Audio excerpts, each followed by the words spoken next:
You are what you eat, itu bukan mitos atau nasihat kosong tentang pola makan kita sehari-hari. Nyatanya kenapa? Apa yang kamu makan bakal punya efek juga ke dalam tubuh. Secara langsung, ya kalau bisa dibilang kenyang itu kan kalau kita habis makan, ya kan? Tapi ada juga efek yang nggak langsung dan bisa jadi baru bisa dirasain pada saat yang akan datang. Nggak cuma terhadap tubuh, apa yang kita konsumsi sehari-hari, entah itu kopi, terus daging, rempah-rempah, dan lain-lain itu bisa berimbas terhadap perubahan iklim dan juga sebaliknya. Mungkin banget gak sih perubahan iklim ini bakal mengubah pola konsumsi kita? Saya Naomi Liandra, Anda sedang mendengarkan Climate Tales, kerja bareng KBR Prime dan Uma for Earth Greenpeace Indonesia. Kita akan cari tahu nih, apa sih hubungan pola konsumsi kita terhadap perubahan iklim, dan lalu seperti apa Islam melihatnya. Dan kali ini kita bakal ngobrol bareng 3 orang narasumber yang keren-keren banget yang udah hadir di sini. Ada dai dan intelektual Muslim Muhammad Ibnu Syahroji, MA, Ustadz Guys. Halo. Halo, Assalamualaikum warahmatullahi wabarakatuh. Waalaikumsalam warahmatullahi wabarakatuh. Ada co-founder juga dari Of Komunitas Seribu Kebun, Mas Raden Galih Raditya. Halo, selamat siang. Assalamualaikum warahmatullahi wabarakatuh. Ada juga Mbak Uli dari Greenpeace Indonesia. Selamat siang. Halo semua, selamat siang. Baik, nah kita ke Mbak Sabrina Aulianisa alias Mbak Uli nih, Digital Support Greenpeace Indonesia. Kita mau tanya dulu, Mbak Uli, kok bisa sih makan yang deket-deket aja? Emang itu bisa ya ngebantu mengurangi krisis iklim? Oke, sebelumnya kita berangkat dulu dari sebenarnya krisis iklim itu penyebabnya apa sih? Salah satunya kan adalah karena bumi kita tuh menanggung terlalu banyak gas efek rumah kaca ya di atmosfer kita, sehingga ada perubahan suhu bumi meningkat dan mengakibatkan banyak bencana kemudian dan perubahan cuaca, pola cuaca yang itu berimplikasi juga sama teman-teman petani, teman-teman nelayan dan orang-orang yang hidupnya atau kerjanya langsung bertatap-tatapan dengan alam gitu ya. Nah, kenapa bisa makan kita itu, kalau kita memilih makan yang lokal itu bisa bikin kita bukan mencegah karena ini sudah terjadi sebenarnya, bisa mengurangi resiko krisis iklim atau memperlambat laju krisis iklim kalau boleh aku bilang. Karena ketika kita kayak misalkan katakanlah kita sukanya makan makanan yang impor ya, kayak misalkan makanan impor itu sebenarnya bukan sesuatu makanan yang wah ini pasti makanan-makanan yang sangat fancy, makanan-makanan yang ada di resto-resto mahal dan sebagainya. Tempe kita juga kemungkinan besar adalah makanan impor loh kalau boleh kasih tahu ya, karena lebih dari setengah kedelai yang ada di Indonesia itu semuanya itu kita dapat dari impor, kita dapat dari Amerika biasanya. Nah, dari mana sih datangnya? Kenapa makan makanan impor ini bisa bikin kita jadi makin parah krisis iklimnya? Ya karena makanan yang ditumbuhkan di negara lain itu kenapa bisa nyampe ke sini itu kan mereka melalui ada transportasinya, ada jejak karbonnya yang dihasilkan dari perjalanan itu. Jadi makin banyak kita mengkonsumsi makanan yang enggak tumbuh atau enggak bisa diproduksi di sekitaran kita, ya berarti kita akan punya banyak jejak karbon untuk mendatangkan makanan itu ke kita gitu. Belum lagi apalagi kalau misalkan kayak makanan yang udah diproses gitu. Kadang misalkan kedelainya dari Amerika, terus habis itu bahan yang lainnya dari negara mana lagi, lalu diprosesnya di mana lagi, baru diimpor lagi ke kita gitu. Itu kan banyak banget jejak karbon yang sebenarnya tuh waste banget gitu, karena sebenarnya nggak harus juga gitu kita mengeluarkan karbon sebanyak itu hanya untuk makan gitu, karena apa yang tumbuh di sekitar kita, apa yang tumbuh di tanah di mana kita lahir itu juga sebenarnya sudah bisa untuk mencukupi kebutuhan semua makhluk yang ada di situ. Karena bumi ini nggak diciptakan, nanti mungkin bisa dikoreksi ya. Bumi ini kan diciptakan memang untuk ya untuk pasti cukup gitu untuk siapapun yang hidup di situ. Kita lihat hutan misalkan, hutan yang nggak dijamah manusia yang belum rusak, itu apapun yang ada di situ pasti sudah bisa mencukupi semua kehidupan yang ada di situ tanpa input dari luar gitu. Mereka ekosistem itu udah sempurna dan udah bisa saling mencukupi kebutuhannya masing-masing.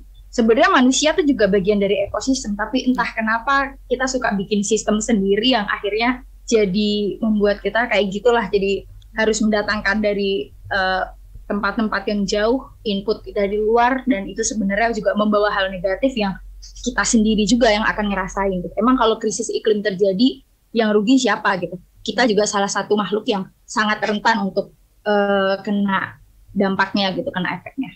Gitu sih. Mbak Uli tadi kan udah jelasin gitu ya. Nah sekarang kita beralih ke Mas Ibnu, Ustadz guys. Ini kalau soal makan lokal nih Ustadz, Islam itu mengatur soal itu atau enggak sih sebenarnya?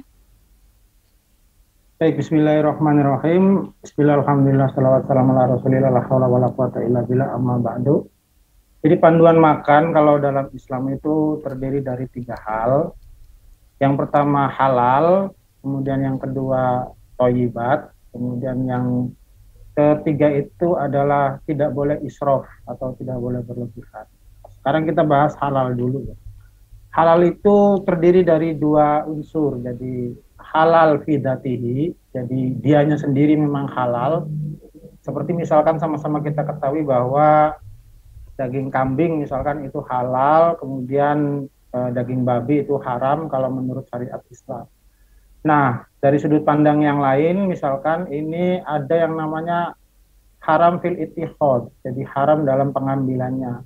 Seperti misalkan dia sebetulnya makan telur ayam tetapi itu hasil mencuri. Itu juga haram tetapi bukan dari zatnya, melainkan dari cara pengambilannya. Kemudian thayyibat. Thayyibat itu bisa kita maknai sebagai enak, bisa kita maknai sebagai menyehatkan, atau thayyibat itu juga bisa kita maknai sebagai sesuatu yang menyamankan. Nah, apa yang baru saja disampaikan oleh Mbak Sabrina Aulianisa tadi itu mungkin bisa kita masukkan dalam kategori menenteramkan begitu ya. Jadi bagaimana agar apa yang kita konsumsi ini menenteramkan bukan hanya bagi diri kita, tetapi juga bagi semesta ini. Karena sebagaimana kita tahu syariat Islam itu kan sebagai rahmatan lil alamin. Di sisi lain Nabi juga pernah mengatakan bahwa terujinya kualitas keislaman seseorang itu ketika makhluk-makhluk lain ataupun orang-orang lain ini selamat dari tangannya, dari tangan kita atau dari perbuatan kita dan dari mulut kita. Nah, dari mulut ini kan terdiri dari mereka selamat dari perkataan kita, juga mereka selamat dari cara kita mengkonsumsi segala sesuatu. Jadi mungkin apa yang disampaikan oleh Mbak Sabrina tadi itu bisa masuk dalam kategori thayyibat itu. Nah, yang terakhir itu adalah larangan untuk israf atau berlebih-lebihan. Nah, kalau tadi Mbak dari KBR kan mengatakan you are what you eat, gitu kan. Kalau dalam Islam itu mengajarkan finish your own food. Jadi kamu itu harus menghabiskan makanan kamu. Nah, bagaimana caranya agar kamu menghabiskan makanan kamu? Ya kamu ambil seperlunya. Jangan berlebihan, jangan mentang-mentang anak kos, ada hajatan begitu, kemudian nggak mau rugi ya Ustadz ya. Ya, mengambil sebanyak-banyaknya, kemudian ternyata itu tidak kita habiskan. Pertanyaannya adalah, makanan sisa kamu itu siapa yang akan menghabiskan, kan begitu. Nah, dari sudut pandang lain, Nabi juga melalui perilaku beliau, itu mengajarkan kepada kita bahwa ketika makan, ya saya beri ilustrasinya, ketika makan misalkan pakai piring begitu ya, jadi piringnya itu dilap. Oke. Jadi dilap pakai tangan, terus kemudian mohon maaf, ini mungkin agak jijik bagi orang yang tidak terbiasa, jadi dari jemari kita itu kita jilat, gitu. Paling tidak ujung jari jemari kita itu kita jilat. Nah, itu artinya apa? Ini bagian dari menyelamatkan lingkungan. Jadi kita harus membersihkan piring kita dari makanan, di situ ada minyak apa dan lain sebagainya. Kita juga harus membersihkan tangan kita dari sisa-sisa makanan, ada minyak atau apa dan lain sebagainya. Agar apa? Agar ketika misalkan kita mencuci piring kita atau ketika kita mencuci tangan kita, minyak ini kemudian tidak terbuang ke lingkungan, ya. Dan mungkin Mbak Sabrina yang lebih paham dari saya, apa efek pengaruh dari minyak tersebut ke dalam lingkungan tersebut. Nah, saya mendapatkan pelajaran justru dari seseorang yang habis berkunjung ke Jerman. Katanya kalau di Jerman itu, jadi kalau kita pesan makanan di restoran begitu ya, kalau kita tidak menghabiskan makanan tersebut, kita didenda. Orang Jerman bilang, betul bahwa yang membayar makanan ini adalah duitnya kamu, tetapi sisa makanan ini kemudian gara-gara kamu tidak menghabiskannya, ini kemudian menjadi beban lingkungan, bukan hanya beban kamu. Sekarang kita lanjut lagi ke Mas Raden dari co-founder of komunitas Seribu Kebun. Mas, biar bisa makan yang lokal nih, mungkin banget nggak kita menanam sendiri atau berkebun di sekitaran rumah gitu? Kalau Seribu Kebun ini nawa itu atau niatannya apa sih dulu awalnya gitu? Jadi memang kalau bicara mungkin tidak mungkin, sebenarnya sangat mungkin gitu. Karena Seribu Kebun tuh dibentuk tuh concernnya dulu gara-gara kita tuh punya keresahan. Keresahan untuk mengetahui asal makanan kita tuh berasal dari mana sebenarnya. Okay. Dari mana asal makanannya, terus diprosesnya seperti apa, sampai ke piring kita gitu. Kenapa? Karena ya itu penting diketahui gitu. Seperti penjelasan dari Mbak Aul tadi, kadang kita nggak tahu bahwa kedelai atau tempe atau tahu yang merupakan makanan lokal gitu ya, kadang makanan pokok juga, itu ternyata bahan-bahannya banyaknya bukan dari Indonesia gitu. Kedelai dari Amerika gitu kan, mungkin raginya juga dari Korea mungkin dan lain sebagainya gitu yang dipakai untuk jadi tahu atau tempe. Nah dari keresahan itu akhirnya kita bikin Seribu Kebun gitu, dan juga kita melihat di perkotaan itu banyak sekali lahan yang terbengkalai sebenarnya. Nah lahan terbengkalai itu kalau dikelola dengan baik itu harusnya bisa memberikan manfaat yang sangat besar gitu buat masyarakat. Kenapa ini harus dikelola dan harus ngasih manfaat? Karena Bandung 96% atau 95% pangannya itu berasal dari luar kota semua. Okay. Yang hanya bisa diproduksi dari Bandung sendiri itu hanya 5%. Jadi kebayang misalnya ada pandemi lagi atau ada musibah yang lain yang mirip pandemi gitu ya. Yeah. Bandung kalau terisolasi orang-orangnya mau makan dari mana gitu. Karena yang bisa produksi hanya 5%, sedangkan 95% itu dari luar kota Bandung.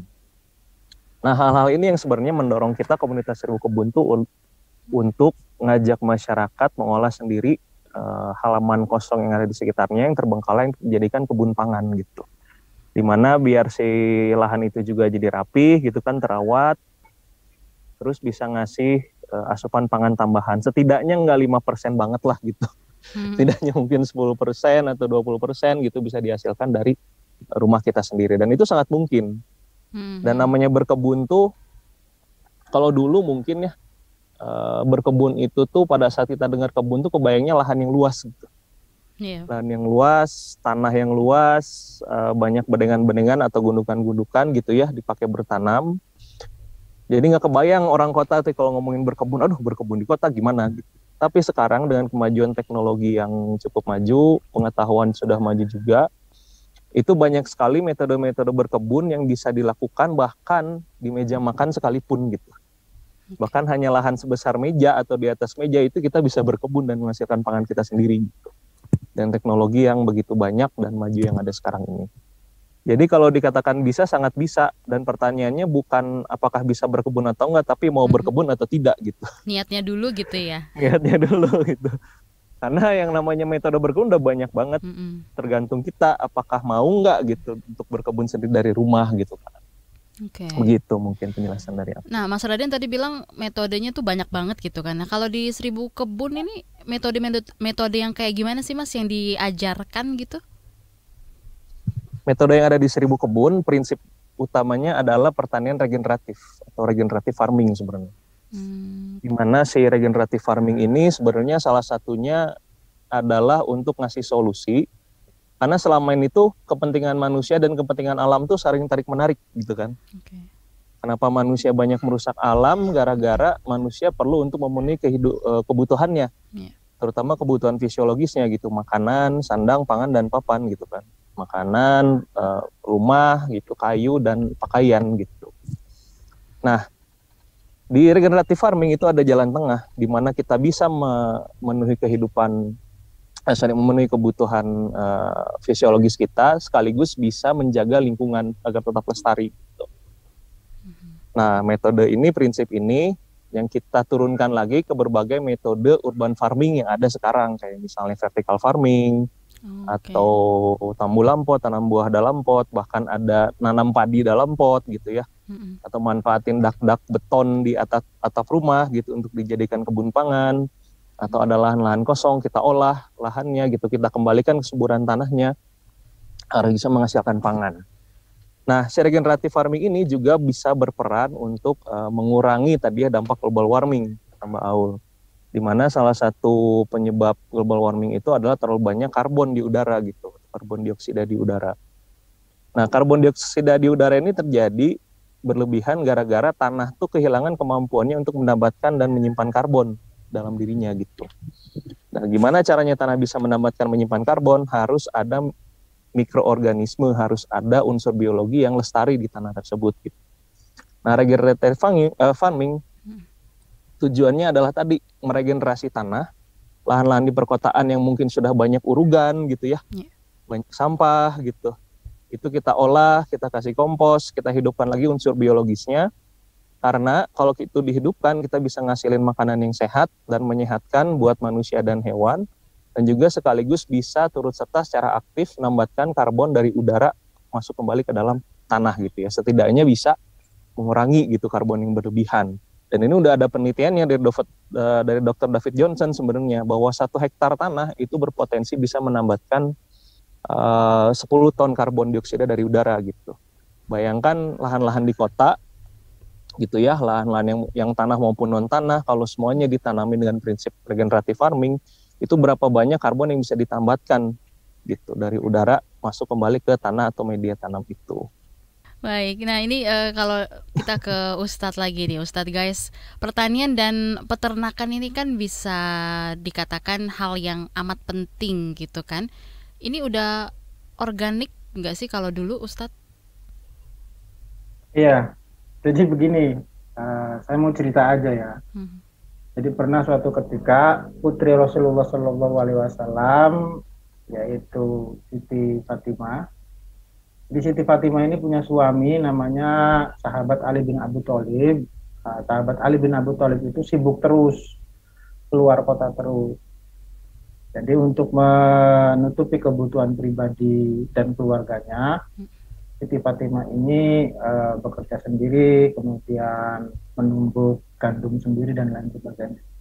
Suatu ketika Siti Fatimah ini sowan begitu ya kepada Rasulullah, kemudian tangan Siti Fatimah ini disentuh oleh tangan Rasulullah. Nah, kemudian ternyata tangan Siti Fatimah itu amat sangat kasar sekali. Di situ Rasulullah mengatakan bahwa inilah tangan penghuni ahli surga. Gitu. Jadi kenapa tangan Siti Fatimah itu melepuh, kasar dan lain sebagainya? Karena beliau terbiasa untuk menumbuk gandumnya sendiri. Nah, di sisi lain Rasulullah juga pernah menyatakan bahwa makanan yang paling berkah itu artinya makanan yang bisa mengundang berbagai kebaikan, makanan yang kalau dimakan ini bisa membuat kita termotivasi untuk hidup lebih baik, untuk beribadah lebih baik dan lain sebagainya. Nah, makanan yang paling berkah itu adalah makanan yang kamu hasilkan dari tangan kamu sendiri. Jadi makanan yang kamu tanam dengan tanganmu sendiri, kemudian makanan yang kamu olah dengan tangan kamu sendiri, dan makanan yang kamu masak dengan tangan kamu sendiri, dan kemudian makanan tersebut kamu habiskan tanpa ada sisa, jangan dimubazirkan. Nah, makanan semacam itulah yang paling memberikan berkah kepada kehidupan kita. Disambung lagi dengan kisah Siti Fatimah tadi, ya. Jadi tangan-tangan yang menciptakan semacam itu disebutkan oleh Rasulullah tadi itu, tangan calon ahli surga.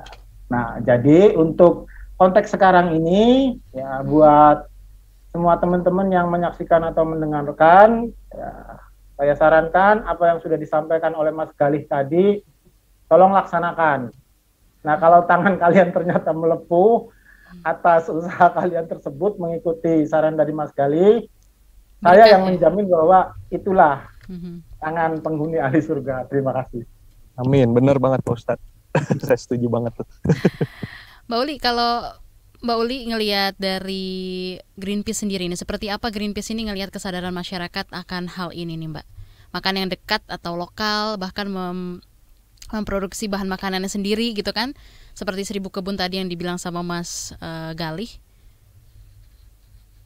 Oke, kalau aku sendiri ngelihat tren orang makan makanan lokal hari ini tuh mungkin agak meningkat ya, maksudnya setidaknya obrolan tentang itu tuh lebih banyak kita temuin hari ini gitu dibanding mungkin tahun-tahun sebelumnya gitu. Tapi kalau secara jumlah mungkin kita harus melihat data gitu. Cuma kalau aku lihat kayak misalkan di awal-awal pandemi kemarin ketika semua orang terlockdown, mungkin Mas Gali nanti bisa nambahin juga, tren untuk nanam bahan makanan di rumah itu meningkat. Jadi orang tuh kayak makin sadar bahwa ternyata tempat tinggal kita tuh nggak bisa mencukupi kebutuhan kita ya gitu. Ketika kita nggak punya akses keluar tuh kita mati gitu kalau nggak bisa makan gitu. Kita punya uang tapi kita nggak bisa makan gitu karena semuanya di lockdown gitu. Keluar pun juga berbahaya buat kita. Bisa keluar cari makan, pulangnya sakit juga nggak ada yang mau gitu kan. Nah, terus selain itu tren-tren kayak orang-orang yang bangga makanan lokal itu juga makin banyak sih. Kayak aku kalau ngelihat kayak tempat-tempat makan yang mereka itu proud to be lokal itu udah makin banyak gitu.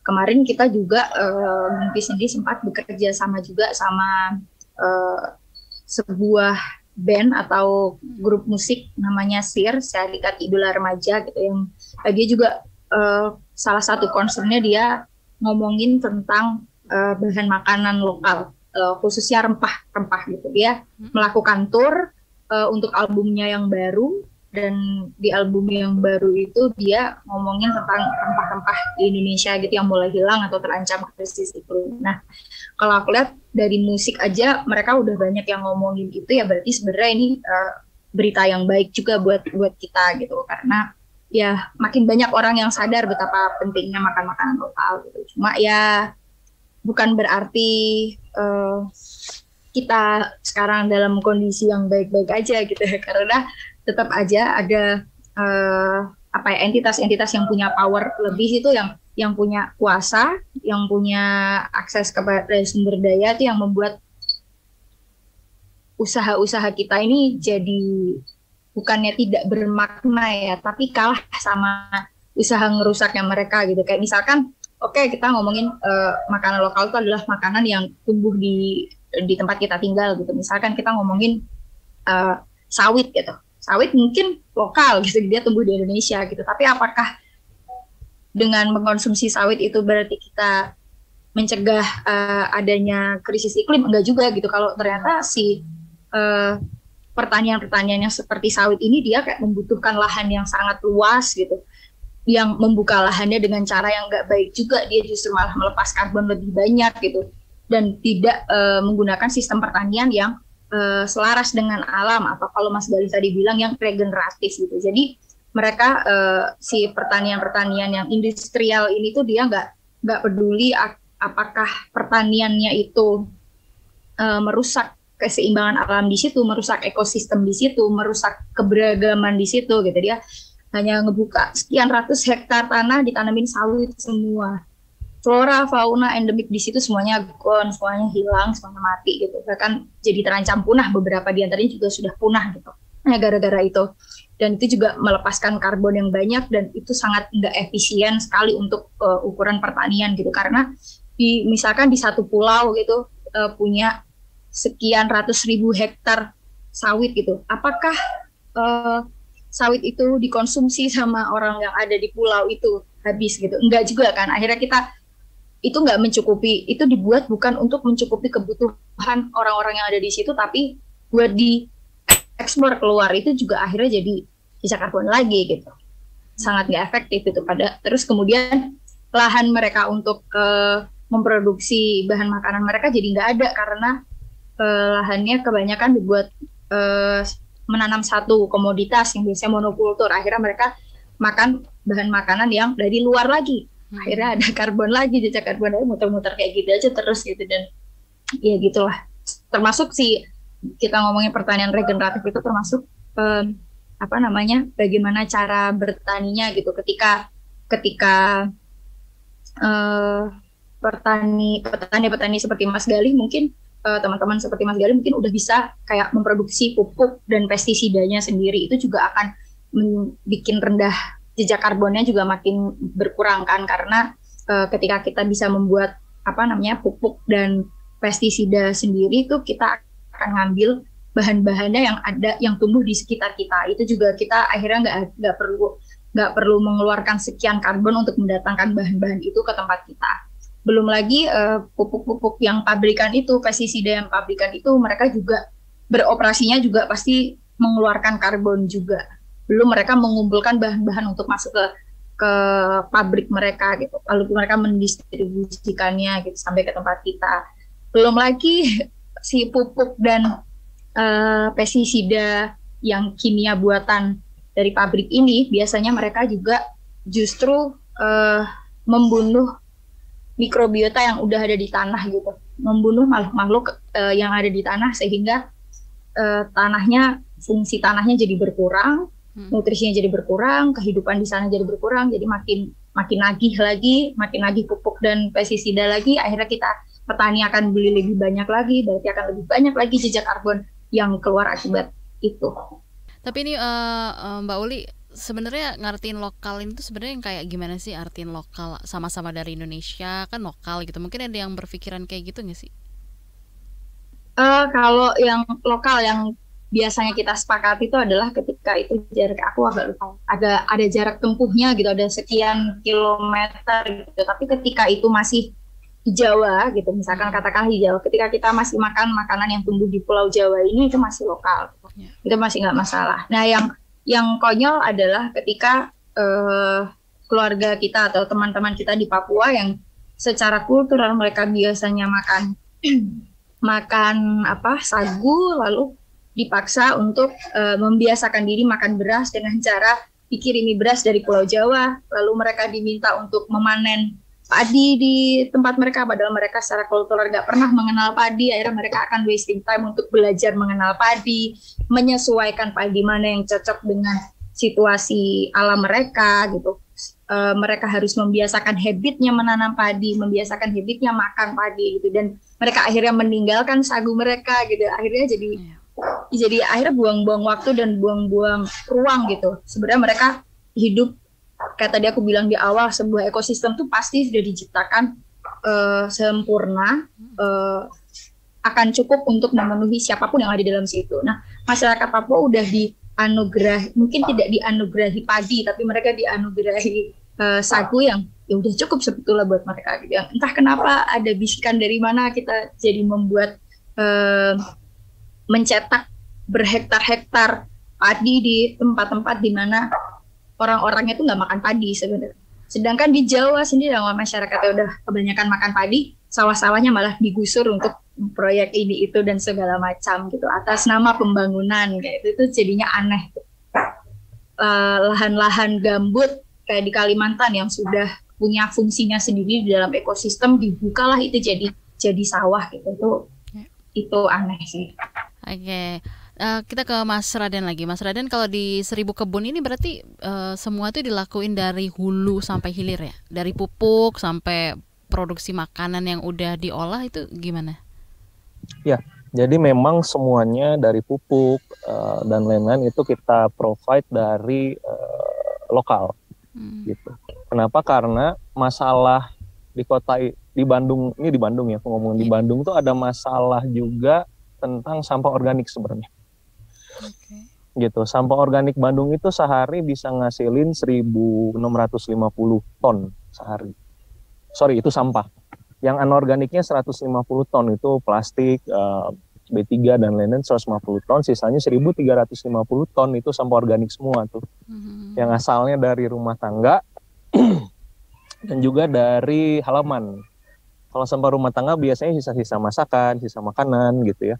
Kalau dari halaman tuh kayak rumput-rumputan misalnya, atau ranting-ranting pohon, atau daun-daun kering, itu banyak yang dibawa ke TPA. Nah di 2005 kalau nggak salah, gara-gara penumpukan sampah organik itu, di TPA Lui Gajah itu ada longsor sampah ya. Akibat apa? Sampah organik itu menumpuk, nggak ditreatment, akhirnya membusuk, menghasilkan gas metan gitu ya. Gas metan ini volatile sekali, sangat bahaya. Terus mungkin ya ada orang yang mematik api atau ada karena panas, itu meledak si gas metan itu. Akhirnya meledak, longsor, dan itu menutup 2 desa. Itu 150 orang tuh meninggal dunia di tragedi Lui Gajah. Nah itu melihat urgensi semacam itu ya di Bandung, kita harus, kalau kita menggunakan prinsip regeneratif, kita harus memanfaatkan sebanyak mungkin material organik dari sekitar gitu. Nah, pemerintah Kota Bandung sendiri sebenarnya sudah ada inisiatif untuk mengolah sampah organik, tapi hanya sampah organik dari rumah tangga, kayak dari dapur, kayak sisa nasi, sisa makanan. Tapi belum ada inisiatif atau kegiatan yang mengolah sampah halaman, kayak rumput, ranting, daun kering, dan lain sebagainya.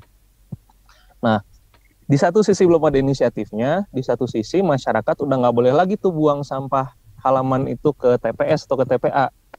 Akhirnya masyarakat bingung tuh harus digimanain. Makanya banyak yang dibakar, mungkin sampahnya nambah lagi itu ke greenhouse effect gitu kan. Terus ada juga yang dibuang ke sungai itu sampah halamannya gitu kan. Dimana pada saat dibuang ke sungai, mampet di sungainya, banjir di sebagian tempat. Nah melihat hal itu akhirnya kita mikir, ngelihat lagi prinsip regeneratif. Regeneratif prinsipal tuh harus bisa manfaatin material organik yang ada di sekitar dulu. Sebenarnya closed system tertutup gitu. Dari hulu ke hilir. Oh kita cari ada masalah lingkungan di situ, sampah halaman kita kumpulkan, kita olah jadi kompos. Dan alhamdulillah sampai sekarang per bulan tuh kita ya masih kecil sih, baru bisa ngolah atau baru bisa menghasilkan sekitar 1,5 ton kompos. Artinya yang bisa kita olah baru sekitar 3 ton sampai 4 ton sampah organik gitu. Nah udah diolah sebanyak itu pun masih banyak di sekitar kita yang belum terolah tuh sampah organiknya. Nah kompos kita bikin sendiri dengan metode yang regeneratif. Kita lestarikan mikroorganisme melalui kompos tersebut. Udah komposnya jadi, kita masukin ke tanah di perkotaan juga. Kenapa? Karena tanah di perkotaan tuh banyak di treatment nih. Ada yang diuruk gitu pakai barangkal gitu ya buat bangun rumah. Ada yang dikasih bahan kimia buat perkerasan, bahkan ada yang tercemar. Jadi kita juga berupaya untuk memulihkan lagi, meregenerasi lagi tuh tanah-tanah yang di kota biar dia bisa mampu untuk menambahkan karbon dari udara tadi gitu. Kita masukin tanah-tanah situ, kita proses gitu ya. Setelah tanahnya subur, kita tanami tanaman. Nah, sudah ditanam tanamannya, itu kita distribusikan ke masyarakat lokal yang ada di sekitar gitu. Gitu. Jadi emang sistem kita tuh huruf ke hilir, semuanya kita buat lokal food system dan sistem tertutup gitu. Gimana caranya lahan dan petani di satu wilayah bisa menghidupi masyarakat atau konsumen yang ada di wilayah tersebut gitu. Jadi mudah-mudahan itu bisa memperpendek ini juga memperpendek carbon footprint tadi. Kenapa? Karena kita memperpendek rantai distribusi gitu. Karena rantai distribusi ini juga salah satu alasan kenapa carbon footprint-nya banyak. Contohnya kayak petani di Lembang, nanam sayuran di Lembang, dia itu nggak bisa jual langsung ke pasar yang ada di Lembang gitu. Dia harus masuk dulu ke pasar induk yang ada di Kota Bandung. Terus para penjual sayuran dari Lembang itu datang ke Kota Bandung untuk beli sayurannya, terus dia balik lagi jual lagi ke Lembang. Ya ampun. Jadi kan itu buat apa sebenarnya kan? Jadi itu sistem sebenarnya yang menyebabkan itu tuh sistem. Kita nggak bisa nuduh siapa-siapa. Itu udah sistem yang sudah diterapkan sudah lama. Dan pada saat kita tuduh juga orangnya nggak ada karena udah berbentuk sistem gitu, bukan lagi individual. Dan itu sangat sulit dan menantang untuk bisa merubah itu sebenarnya. Gitu. Kak Ustadz, seperti apa sih sebenarnya melihat kesadaran umat muslim mengenai hal ini? Apalagi kan Rasul juga sudah menyediakan banyak contoh gitu kan ya Ustadz ya? Mungkin persoalan utamanya tuh begini ya. Saya concern soal ini sebetulnya dari tahun 2012. Muslim di Indonesia tidak menganggap apa yang dilakukan oleh Mas Gali, oleh Mbak Sabrina itu sebagai sesuatu yang menghasilkan pahala. itu itu penyakit kita. Jadi Muslim di Indonesia itu menganggap bahwa yang bisa menghasilkan pahala itu adalah sholat, zakat, kemudian puasa, haji dan umroh. Bahkan sampai kita bisa membaca dari selebaran-selebaran kalau ada promo umroh, itu unsur-unsur keagamaannya itu kan selalu dikedepankan gitu. Saya yakin Mas Gali ketika mengajukan programnya atau Mbak Sabrina ketika mempromot programnya itu agak khawatir ketika membawa teks keagamaan bahwa apa yang kami lakukan ini adalah sesuai dengan saran dari Rasulullah, apa yang kami lakukan ini pasti berpahala dan lain sebagainya. Saya yakin Mas Gali dan Mbak Sabrina takut-takut atau khawatir untuk melakukan hal itu. Padahal sebetulnya ada banyak sekali teks keagamaan yang mengatakan bahwa apa yang kita lakukan ini menjaga lingkungan atau dalam tema besarnya adalah fiqhul bi'ah atau fikih lingkungan, itu adalah merupakan bagian daripada ibadah kita. Apalagi Rasulullah SAW pernah menyatakan bahwa khairukum anfa'ukum linnas. Jadi yang paling baik di antara kalian semua itu adalah yang paling bermanfaat bagi orang lain. Nah, orang lain ini bisa kita maknai sesama muslim, bisa kita maknai bermanfaat bagi sesama manusia, atau lebih luas lagi bisa kita maknai sebagai yang paling bermanfaat bagi semesta kita, bagi kehidupan kita, bagi bumi kita. Nah, di sini ya sebetulnya orang-orang itu sudah sadar bahwa bumi kita ini sudah bermasalah. Cuman mungkin mereka masih agak malas-malasan untuk melakukan kebaikan-kebaikan untuk bumi yang mereka tinggali ini karena menganggap apa yang mereka lakukan itu tidak berpahala. Padahal sesungguhnya ada banyak sekali jaminan-jaminan pahala yang dijanjikan oleh Allah dan Rasul-Nya bagi siapapun mereka yang menyelamatkan bumi ini jadi suatu tempat yang sudah Allah pilih untuk dijadikan sebagai tempat bersemayamnya manusia hingga yaumul kiamat ini. Nah, jadi pesan saya untuk Mas Gali, untuk Mbak Sabrina, kalau mau promote jangan tanggung-tanggung. Pakai saja teks-teks keagamaan. Jadi mau masuk surga cepat misalkan, ayo selamatkan lingkungan. Teks-teks semacam itu tidak salah sama sekali. Ya, jadi saya bertanggung jawab bahwa kalaupun kemudian Anda menggunakan teks-teks keagamaan itu sekaligus mengedukasi kepada masyarakat kita bahwa di sini juga ada potensi pahala yang besar dan apabila Anda abai terkait hal ini ada potensi dosa dan bukan dosa individual justru tapi dosa berjamaah yang bisa berbahaya bagi kehidupan keislaman kita. Mungkin begitu. Baik, thank you Ustaz. Nah ini terakhir ya untuk Mbak Uli dan juga Mas Gali. Ini kalau mau cari info lebih banyak ini bisa kemana nih Mas Gali dan juga Mbak Uli? Info lebih banyak tentang apa nih jadi gitu. Mungkin bisa follow Instagramnya Greenpeace Indonesia ya @Greenpeace IID atau di platform lainnya di Facebook kita juga ada, di Twitter dan di TikTok juga ada. Kita akan banyak membahas tentang isu-isu lingkungan, baik yang berkaitan dengan pangan ataupun berkaitan dengan energi, dengan hutan, dengan lautan dan lain sebagainya. Bisa ada di situ juga. Oke, Mas Gali untuk 1000 kebun mungkin seperti apa nih biar orang juga lebih aware dan juga mau kepo gimana nih mau keponya? Kalau mau kepo kayaknya sama di Instagram juga. Iya ya, oke. @komunitas 1000 kebun, 1000-nya angka. Sama kita tuh ada satu inisiatif lagi tadi untuk menyikapi bikin lokal sistem tadi ya, lokal food system tadi. Kita bikin program namanya @kamisanitani, di mana kita mengadopsi sistem CSA Community Supported Agriculture di situ dan berusaha menghidupkan sistem pangan lokal gitu. Tadi buat traceability dan juga mengurangi carbon footprint juga gitu. Nah kita juga ada grup-grup sebenarnya grup WhatsApp untuk buat diskusi mau nanya itu bisa di grup komunitas 1000 kebun. Kontak aja adminnya, DM aja, Min saya mau join grup komunitas Seribu Kebun, nanti sama adminnya dikasih formulir terus masuk gitu. Nah di situ bebas mau ngobrolin sesuatu, mau nanya sesuatu tentang berkebun. Bukan hanya untuk orang yang bisa berkebun, tapi orang yang mau belajar, mau nanya juga silakan masuk gitu. Jadi jangan takut bertanya juga di situ gitu, karena semuanya baik-baik lah insya Allah orangnya. Dan mau berbagi semua gitu paling Mbak. Udah ketemu tagline-nya belum nih Mas Gali sama Mbak Uli?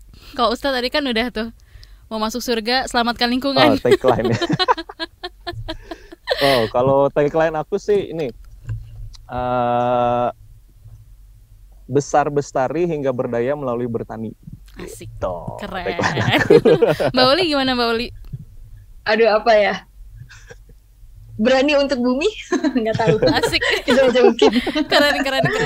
Thank you so much ya untuk ketiga narasumber kita di hari ini. Seru banget obrolannya. Terima kasih untuk Ustadz Ibnu Sahroji, Ustadz guys. Terus juga terima kasih untuk Mas Gali Raditya dari Seribu Kebun dan juga dari Greenpeace Indonesia ada Mbak Sabrina Aulianisa atau Mbak Uli. Thank you semuanya.